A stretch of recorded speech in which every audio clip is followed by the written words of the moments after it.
Brigadier साहब, सबसे पहले आप बताइएगा कि गुज़श्ता दिनों वज़ीर दिफा ख्वाजा आसिफ ने सरहद पार कार्रवाई का इशारा दिया था। अब पाकिस्तान ने अफगानिस्तान में दहशतगर्दों के 7 ठिकानों को कामयाबी से निशाना बनाया। आप इस ऑपरेशन की टाइमिंग को कैसे देखते हैं?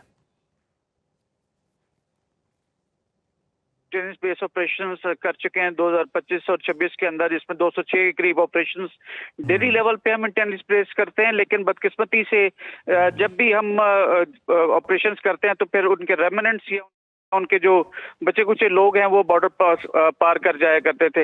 अब ये तमाम चीजें हम कब तक जो है अपना पाकिस्तान के जानी नुकसान हम उठाते रहते हैं या उसको बर्दाश्त करते।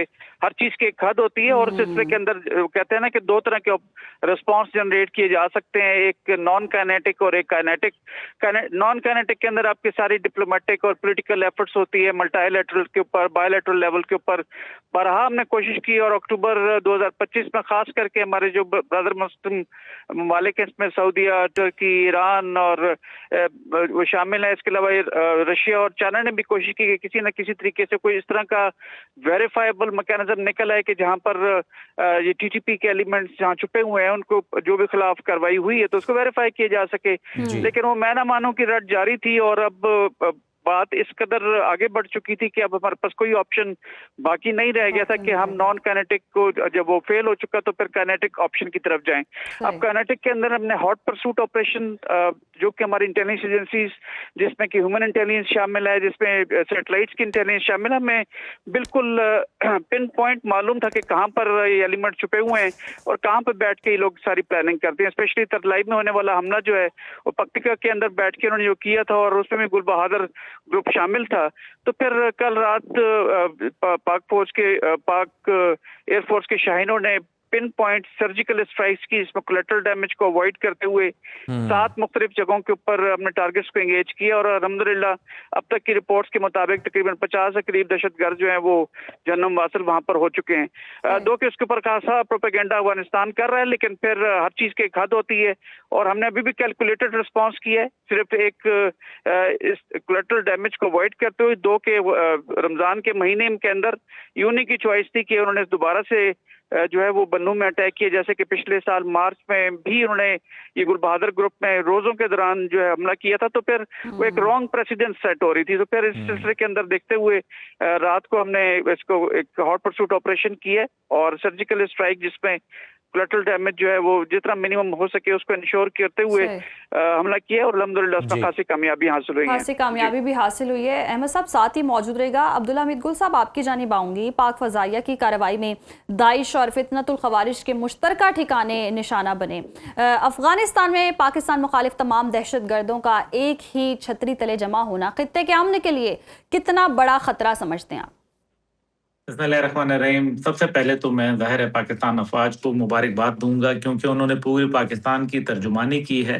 यही हम चाहते थे। मैं और मेरी पार्टी तहरीक जवानान पाकिस्तान इसके ऊपर बिल्कुल उनको सपोर्ट करते हैं, क्योंकि हर चीज़ का एक वक्त होता है। Enough is enough. मेरे ख्याल में पाकिस्तान ने जो है वो नाकाबिले तरदीद शवाहिद दिए, पाकिस्तान ने जो है वो डोजियत पेश किए, पाकिस्तान ने जो है फ्लैग मीटिंग्स की, बॉर्डर मीटिंग्स की, पाकिस्तान ने जो है वो दफ्तर खारजा ने जो है वो 1200 से ज़्यादा जो है वो डिमार्च पेश किए। आईएसआई ने जो है तकरीबन इतने ही मेमो आईएसआई ने लिखे, लेकिन जो उनकी थिक स्किन है उनके ऊपर कोई फर्क नहीं पड़ा। नतीजा ये हुआ कि जब जैसे ही आपके साथ ही मैं ये बात कर चुका माजी में भी कि वो अब अपना स्प्रिंग ऑफेंसिव लॉन्च करेंगे, यानी कि जैसे ही मौसम बहार आएगी तो वो फिर दोबारा से शुरू हो जाएंगे और यही काम उन्होंने किया। हमने तुर्किया को, दोहा को दरमियान में डाला, उनके जरिए मज़ाकरात करने की कोशिश की, लेकिन मज़ाकरात हम काफी हद तक कामयाब भी हुए। तालिबान हमारे साथ, अफगान तालिबान करीब भी आए, लेकिन उनकी डोरें जो थीं वो जाहिर है न्यू दिल्ली से जो है वो चल रही हैं और न्यू दिल्ली जो है वो चाहता नहीं है कि किसी सूरत जो है कोई मामलात जो है वो उनमें पेशरफ्त हो। अब उन्होंने पैसे पकड़ लिए हुए हैं, पैसे पकड़ लिए हैं तो जाहिर है फिर वो उसका जो फितना है वो तो फिर पूरा ही उन्होंने वो करके दिखाना है। यही वजह है कि पाकिस्तान का जो अभी हालिया बन्नू के ऊपर ऊपर जो वाकया हुआ, जिसमें फिर हमने देखा कि उससे पहले जो दीगर वाकयात हुए, कांटाक के अंदर हुआ, अभी जो बीएलए की जानिब से जो बलूचिस्तान में हुआ, ये काफी अरसे से पाकिस्तान के पेशेंस को जो है वो चैलेंज कर रहे थे और वो ये सोच रहे थे कि जी। पाकिस्तान जो है वो ऐसा कोई प्रिएम्प्टिव स्ट्राइक डॉक्ट्रिन के ऊपर अमल नहीं करेगा। पाकिस्तान ने यूनाइटेड नेशन के आर्टिकल 51 के तहत जो है अपना हक महफूज रखा और स्ट्राइक किया।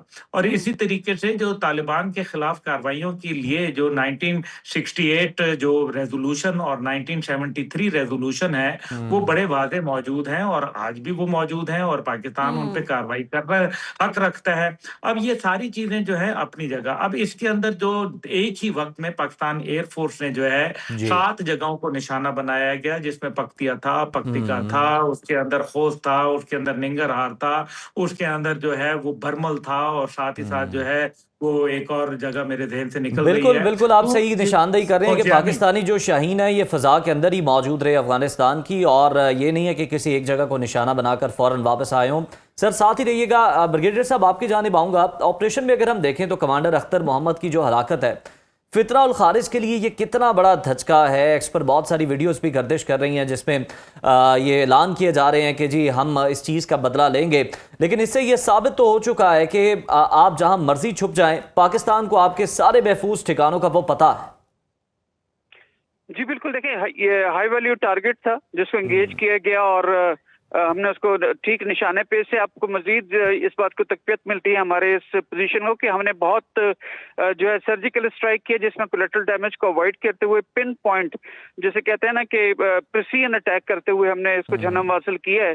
वो ठीक है, वो कहते हैं बदला लेंगे, तो ऑलरेडी पाकिस्तान के कौन सा हर दिन तकरीबन पिछले कोई एक आध महीने से तकरीबन हर दिन एक छोड़ के जो है वो या बलूचिस्तान में या केपी के अंदर वो इस तरह की हरकतें कर रहे हैं। तो ठीक है, एक दफा फिर करके देखें, एक दफा फिर एक आजमा लें, लेकिन अब जो है वो सिर्फ मजम्मती बयानात से काम नहीं चलेगा, बल्कि जहां जहां पर ये छुपे हुए हैं, जहां जहां पर ये हैं मौजूद हैं, और अब वो चाहे इनसाइड बॉर्डर हो या आउटसाइड बॉर्डर हो, अब जहां पर उनकी लोकेशन है वहां पर उनको हिट किया जाएगा। अब इसके ऊपर मजीद कोई कॉम्प्रोमाइजेस नहीं है, कोई रेस्ट्रेंट वाली बात अब नहीं है। हम हम रैशनैलिटी के साथ करेंगे रेस्ट्रेंट, हम कोलेटरल डैमेज को अवॉइड करने के लिए जरूर एक्सरसाइज करेंगे और जिम्मेदारी का ही मुजाहरा होगा, रिस्पॉन्सिबिलिटी से करेंगे। लेकिन अब ये बचेंगे नहीं, जहां पर भी होंगे, चाहे बॉर्डर के अक्रॉस हो, सिस फ्रंटियर हो, ट्रांस फ्रंटियर हो, जहां पर हो, जहां इनके फैसिलिटेटर्स हो, तो ये तमाम चीजें देखते हुए मेरे ख्याल के अंदर जो हमारी इसका जो सक्सेस स्टोरी है रात की, उसको हम इंशाल्लाह उसको कंसोलिडेट भी करेंगे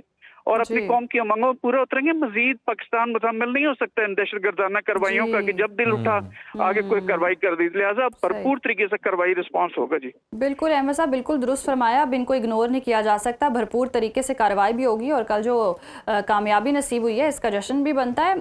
अहमद गुल साहब, हम देख रहे हैं अक़वाम मुत्तहिदा की रिपोर्ट्स हैं कि अफ़गानिस्तान में दहशतगर्दों की महफूज जो ठिकाने हैं, पाकिस्तान भी बार बार नाकाबिले तरदीद शवाहिद सामने ला चुका है, उसके बावजूद अफगान हुकूमत का कार्रवाई न करना क्या जाहिर करता है? देखिए अब्दुल्ला गुल, वो गलती से आप हमीद गुल, अहमद जी गुल, जी, अब्दुल्ला हमीद गुल, जी जी। या देखें, जहां तक ताल्लुक है अफगानिस्तान के अंदर ये रिपोर्ट्स मौजूद हैं, सब कुछ आ गया हुआ है, लेकिन उसके बावजूद वक्ती तौर पर अमेरिका की जानिब से $40 मिलियन उनको जो हफ्तावार मिल रहा था एड के तौर पर, वो दरमियान में मौकफ कर दिया था। उसके बाद फिर उसको दोबारा जो है वो चंद दिनों के बाद दोबारा रिस्टोर कर दिया। अफगानिस्तान में जो मेरे ख्याल में असला मौजूद है अमेरिका का, उसको भी पाकिस्तान को निशाना बनाना चाहिए, क्योंकि वो असला अमेरिका अब वापस लेके नहीं जा रहा और ये दहशतगर्दों के हाथ चढ़ा हुआ है और इससे हमारी मासूम जाने जा रही हैं। 2025 के अंदर तकरीबन 2600 जो दहशतगर्द थे उनको जहन्नम जो है वो भेजा गया है पाकिस्तान की जानिब से। 75,000 में जो इंटेलिजेंस बेस्ड ऑपरेशन किए गए, जो तकरीबन 200 ऑपरेशंस रोजाना की बुनियाद पे किए गए। इसी तरीके से हमने माजी में जमातुल अहरार के खिलाफ ऑपरेशन किया था और उसमें भी हमारी एक बहुत बड़ी सक्सेस आई थी। अब ये कहा जाए, ये जो पिछले अभी जो कल रात जो वाकया हुआ है ये एक सबसे बड़ा मादी के अंदर सबसे बड़ा वेल कंडक्टेड ऑपरेशन था। अब ये जो बातें होती हैं कि जी मस्जिद है या मदरसा है, देखें खाना काबा ढाया जा रहा हो और एक इंसान की जान हो तो पहले इंसान की जान बचाओ, छोड़ दो बिल्कुल। खाना काबा को। अब मुझे ये बताएं कि मस्जिद में से कोई आदमी आप पर हमला कर रहा है, आपको गोलियां मार रहा है, आप उस गोलियों से लहूलुहान हो रहे हैं, तो आप क्या करेंगे? उसके मरने का अपना इंतजार करेंगे या फिर उसके ऊपर जवाब कर देंगे? और ये बिल्कुल ऐन इस्लामी है।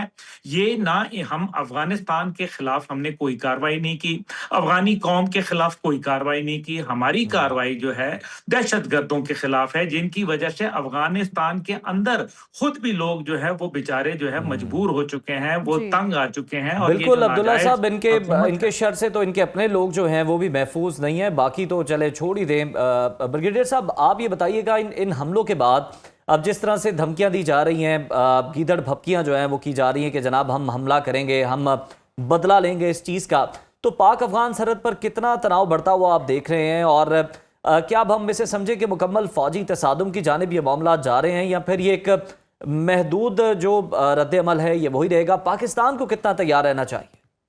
देखिए जी, एस्केलेशन जब भी इस तरह की लड़ाई होती है तो एस्केलेशन लैडर के ऊपर उसका तेजी से ऊपर जाना, उसको आप खारिज इम्कान करार नहीं दे सकते हैं। बट हैविंग सेड, जैसे अब्दुल्ला साहब कह रहे हैं कि ये एक महदूद ऑपरेशन था कि जिसमें हमने उनके जो डिफेंस फोर्सेज हैं उनके किसी हेडक्वार्टर के ऊपर या उनके किसी ठिकाने पे फायर नहीं किया, ना किसी जो सरकारी इमारत पे किया, बल्कि ये वो ऐसी जो है वो मुश्किल और वो घाटियां हैं और ऐसी वो जो अनएक्सेसिबल लोकेशंस थी कि जहाँ पे ये लोग छुपे हुए थे, उनको हिट किया गया। जहाँ पे मैं समझता हूँ कि शायद अगर आप ऑप्टिमिस्ट लेंस से देखें तो मुझे तो ये भी बिल्कुल अब्दुल्ला भाई की तरह लगता है कि शायद वो खुद तालिबान रजीम भी जो है वो उनकी हॉस्टेज है, क्योंकि वो भी एक इस तरह के माहौल में है कि वो अब शायद उनसे वो मजीद पंगा ले भी नहीं सकते, क्योंकि इनकी अगर गवर्नमेंट भी देखें इनके तो तालिबान की जो बुरी रजीम है इसको आप काबुल के रजीम कह सकते हैं, अफगानिस्तान के रजीम नहीं कह सकते हैं। इससे भी नंगरहार हो गया ये जब पख्तिका और जो इस तरह की जो इनके सूबे हैं जहाँ पर इनकी जारादारी है, इसके अलावा तो बाकी डिफरेंट वॉरलॉर्ड्स जो हैं वो अफगानिस्तान को कंट्रोल कर रहे हैं। तो लिहाजा ये खुद भी लगते हैं कि टीटीपी के जेर असर हैं और उनके खिलाफ खुद भी जो है किस्म का हॉस्टेज हुए हैं, क्योंकि पाकिस्तान की बारहा रिक्वेस्टों के बावजूद, इंटरनेशनल रिक्वेस्ट के बावजूद अगर वो कुछ नहीं कर पा रहे तो फिर ऐसा नहीं है कि आप जो है वो शातें उठाते रहेंगे, अपने खुद लहू आते रहेंगे। अभी कल जो हमले हुए हैं वो लिमिटेड टारगेट्स के ऊपर हुए हैं, ऐसे ठिकानों के ऊपर हुए हैं कि जहाँ पर खुद तालिबानी रजीम जो है उसकी एक्सेस वहां तक नहीं थी। तो मैं नहीं समझता कि ये कोई बहुत ज्यादा एस्केलेशन लैडर के ऊपर जाने वाली चीज है, ये महदूद ही रहेगी। लेकिन हैविंग सेड दैट, जब ये कॉन्टीजेंसी हम कल ऑपरेट कर रहे होंगे तो कर रहे थे तो उस वक्त भी ये तमाम चीजों को एक जिम्मेदारी के साथ देखा गया हो कि अगर एस्केलेट करती है तो हमने क्या रिस्पांस जनरेट करना है। लेकिन मैं नहीं समझता कि किसी भी किस्म की एस्केलेशन मजीद बढ़ेगी। लेकिन हाँ, ये जरूर है कि अगर किसी भी किस्म का दोबारा से कोई हमला किया गया या इसकी रिटेलिएशन में कुछ किया गया तो रिस्पांस इससे कहीं ज्यादा मल्टीप्लाइड होगा और एक्सपोनेंशियल होगा, रिस्पांस इससे कहीं ज्यादा मल्टीपल होगा। अब्दुल्ला साहब, आपकी जानिब भी आऊंगी। पाकिस्तान का हमने देखा है कि हमेशा से मौकिफ रहा है कि भारतीय माँ पर हमने देखा अफगानिस्तान में दहशतगर्द गिरोह पाकिस्तान में कार्रवाई कर रहे हैं, तो क्या पाकिस्तान भारत के अंदर भी महदूद फजाई कार्रवाई कर सकता है? ये वैसे तो ऑप्शन बिल्कुल एक्सरसाइज की जा सकती है, लेकिन पाकिस्तान को ऐसा करने की जरूरत नहीं है। भारत खुद अंदर से मुश्किलात का शिकार है। मेरा एक जो आपने ब्रिगेडियर अहमद साहब से सवाल पूछा, मैं उसका छोटा सा जवाब जरूर दूंगा। देखिए, फर्ज करें कि पाकिस्तान कोई कार्रवाई ना करता तो फिर तो अफगानिस्तान से कोई कार्रवाई ना होती ना, फिर दहशतगर्द ठंडे हो जाते, तो वो तो रोजाना मार रहे थे। अब हमें क्या करना चाहिए था? बहुत अच्छा किया है। मैं चीफ ऑफ आर्मी स्टाफ को रिक्वेस्ट करूंगा आपकी वसातत से, सुनो की वसातत से, कि कोई कौम की सुने। हम चाहते हैं हम पे टैक्स लगा दें, कोई मसला नहीं है, लेकिन आप इस बार इनको न छोड़ें। ये दहशतगर्द और भारत के जो सहूलतकार वहां बैठे हुए हैं, इनको वंस एंड फॉर ऑल जो है ना, किल देम प्रॉपरली, इनको जो है ना इनकी जगह के ऊपर पहुंचाएं। और सबसे बड़ी बात यह है कि सेंट्रल एशियन रिपब्लिक्स आपके साथ खड़ी हैं, उनके अंदर जो है यूआईएम जो है वो बैठी हुई है, ईटीआईएम जो है वो ताजिकिस्तान के अंदर ऑपरेट करती है, चाइना के अंदर जो है ऑपरेट करती है, जैश अदल जो है वो ईरान में ऑपरेट कर रही है। They are fully on board with us, Pakistan के साथ सेंट्रल एशियन रिपब्लिक्स। आपने देखा अभी जो दौरे हुए उनके लीडरशिप के पाकिस्तान में। अब जो आपने सवाल किया भारत का, भारत जो है उनको तो 7 स्टेट्स अगर वो बचा गए तो मौजूदा होगा, जो इस टाइम पे चाइना, नेपाल और बांग्लादेश के चुंगल में फंस के रह गई है। अभी जो सिलीगुड़ी का कॉरिडोर है उसके ऊपर उन्होंने जो 36 किलोमीटर का रेलवे ट्रैक बनाया है, वो ये इस बात की गमाजी करता है कि उनको ये पता चल गया है कि अब उनके हाथ से ये चीज निकल रही है। ये 20 किलोमीटर की जो पट्टी है ये उधेड़ के रख देगा दुश्मन उनका। जी। और भारत के हाथ से वैसे ही ये देखे ना, यहाँ अभी जो उल्फा है, United liberation front of Assam, जिस तरीके से उसने जो है अभी मणिपुर के अंदर कार्रवाइयां की हैं और उनके मिलिट्री कैंप्स को भारत के निशाना बनाया है, ये बात आई ओपनर है, क्लियर कट है। भारत आपके जी। साथ कन्वेंशनल जंग में नहीं आ सकता। भारत की फौज ट्रेंड नहीं है। भारत जो है वो लाइट इन्फेंट्री के ऊपर काम करने वाला, लाइट वेपन के ऊपर काम करने वाला, इंसर्जेंसी, काउंटर इंसर्जेंसी को डील करने वाला, उनको कन्वेंशनल वॉरफेयर की आदत नहीं है। और अगर अफगानिस्तान कन्वेंशनल डोमेन में आया, आई विश के वो आए, Pakistan will beat the hell out of them. बिल्कुल बिल्कुल, अब्दुल्ला साहब हमारे साथ ही रहिएगा। अहमद साहब आपकी जानिब आऊँगा। सर लास्टली ज़रा ये कमेंट कर दीजिएगा कि हम देखते हैं कि भारत जो है वो स्पॉन्सर्ड टेररिज्म करवाता है पाकिस्तान के अंदर, और हम बलूचिस्तान के अंदर जो देखते हैं जो कार्रवाइयाँ होती हैं और इंडियन फंडेड वो होती हैं सारी।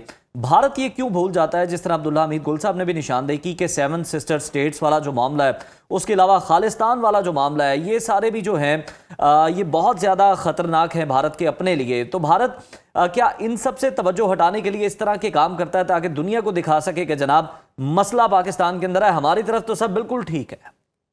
जी बिल्कुल ऐसे ही है, इसमें कोई दो राय नहीं। आपने खुद इसको कवर किया कि तवज्जो हटाने के लिए अपने डोमेस्टिक ऑडियंस की वो इस जंग का सहारा लेने के सिलसिले में, इससे पहले भी जब मोदी को शिकस्त होने लगी थी और इलेक्शंस के अंदर उसको था कि उस तरह से जीत वो नहीं पाएगा, तो उसने ये ऑपरेशन सिंदूर पाकिस्तान पे एक अनप्रोवोक किस्म की हमला किया था। और अब भी ये अफगानिस्तान को जिसने दोबारा से हीट अप किया है, तो ये बेसिकली वही चीज है। वो ये चाहता है कि पाकिस्तान जो है वो ये ऑपरेशन बुनियाद मरसूस हमने जो किया था, वो क्या सिंदूर 2 करेगा? ऑपरेशन बुनियाद मरसूस 2 हम करेंगे। हम देखेंगे कि कहां से फंडिंग, कौन ऐसी एजेंसीज हैं। और अभी भी आप देखें तो ऑपरेशन बुनियाद मरसूस के अंदर भी हमने ऐसे इंटेलिजेंस हेडक्वार्टर्स को उनके वहां पे उड़ाया था जो कि पूरी यहाँ के सपोर्ट कर रहे थे और वो मिलिटरीली सारा जो है उसके पीछे खड़े हुए थे। तो लिहाजा हमने उसको भी बड़े टारगेटेड ऑपरेशन किए थे। लेकिन having said all this, Pakistan ने हमेशा बिल्कुल सर, हमने टारगेटेड ऑपरेशन किए थे और अब भी हमारी कार्रवाइयाँ अब हम बिल्कुल तैयार हैं। अगर आप हमारे मुल्क के अंदर किसी भी किस्म की बदअमनी फैलाने की कोशिश करेंगे, फिरका वारियत को हवा देंगे, तो जनाब इसका भरपूर जवाब आपको मिलेगा।